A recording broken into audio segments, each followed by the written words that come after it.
Pedofilia e abuso sexual são dois crimes sem rosto, os dois crimes mais covardes e hediondos que existem. São dois crimes que estão dentro da nossa sociedade, em todas as classes sociais, em todas as raças e religiões. Quando eu ouço pessoas falar, ou quando vejo publicações de várias pessoas, principalmente em redes sociais, afirmando que pedofilia e abuso sexual é coisa de pobre, é coisa de classe médio-baixa, coisa de humilde, eu só posso ficar com pena por toda essa ignorância dessas pessoas, porque dá para ver que não entenderam nada daquilo que é pedofilia, daquilo que é abuso sexual, e principalmente não entenderam ainda que esse tipo de crime é um crime que não tem uma identificação, não tem uma imagem da pessoa. Como já falei, é um crime sem rosto. Quando a gente fala de pedofilia, hoje em dia a gente está percebendo que algumas pessoas estão chegando à loucura total.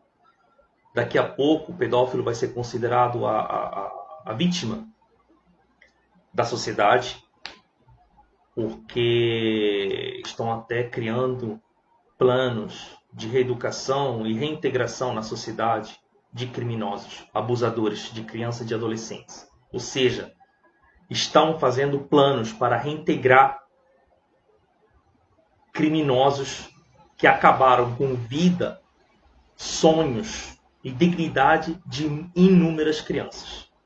Isso é uma coisa absurda. Tudo isso é absurdo. Então é preciso fazer alguma coisa.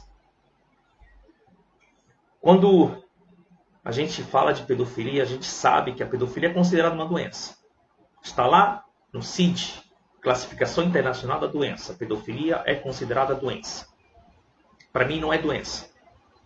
O pedófilo é plenamente consciente daquilo que está fazendo. Ele sabe muito bem aquilo que faz, pois a dinâmica que leva o pedófilo e abusador do aliciamento até a concretização do abuso sexual é feito por uma série de planejamentos, dinâmicas, tudo feito de maneira minuciosa, até na escolha da vítima. O pedófilo escolhe a vítima, entendeu? Principalmente pela própria vulnerabilidade. Isso a gente chama de doente. Ele é frio, é calculista, ele sabe muito bem que aquilo que está fazendo é errado, mas mesmo assim, ele usa, entendeu? Uma, digamos assim, inteligência criminosa que leva ele a manter, entendeu? Em sigilo tudo aquilo que ele está fazendo, que vai dar preparação até a concretização do abuso. Então, pela minha opinião, o pedófilo não é a pessoa doente. Ele sabe muito bem aquilo que está fazendo, não passa por nenhum tipo de alienação mental, então por esse motivo ele é juridicamente imputável. Quando a gente fala, por exemplo, de abuso sexual intrafamiliar, a gente sabe que muitos dos casos, 70%, 80% dos casos, os abusos acontecem dentro do próprio lar.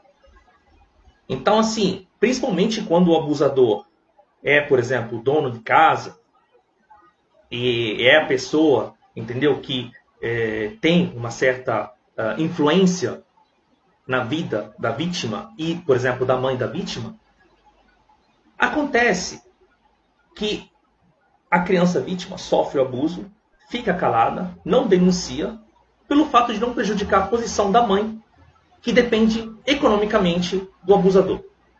Existem muitos casos em que a vítima denuncia o próprio abusador para outros familiares, mas essas pessoas preferem ficar totalmente caladas.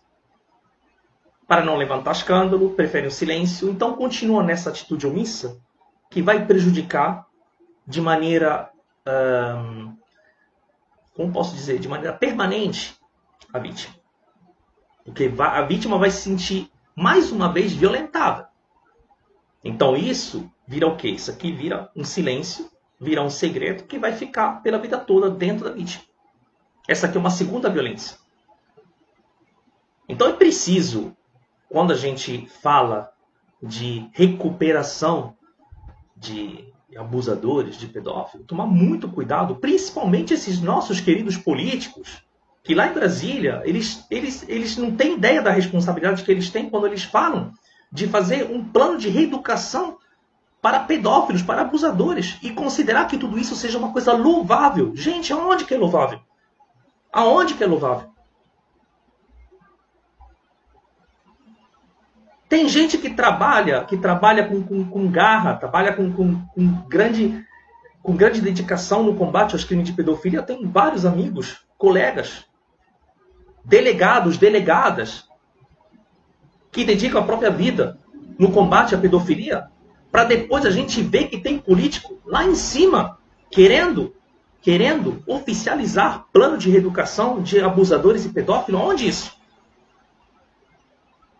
Por que, em vez de se preocupar da reeducação e da reintegração de determinados sujeitos, eles não se preocupam das condições, eles não se preocupam dos traumas dessas crianças? Por que não é feito um plano de recuperação, de reintegração, de recuperação também psicológica de determinadas vítimas? Mesmo se são traumas que ficaram para sempre, mas pelo menos para melhorar a condição de vida das vítimas. Não, isso não é feito. Eles se preocupam do pedófilo, do abusador, tá? Que deve ser reintegrado na nossa sociedade. Isso aí por quê? Quero saber. Essas são coisas desnecessárias. E pior ainda, repito, é quando alguém considera tudo isso como uma situação, entendeu? Considera tudo isso louvável, é um plano louvável. Gente, não existe isso.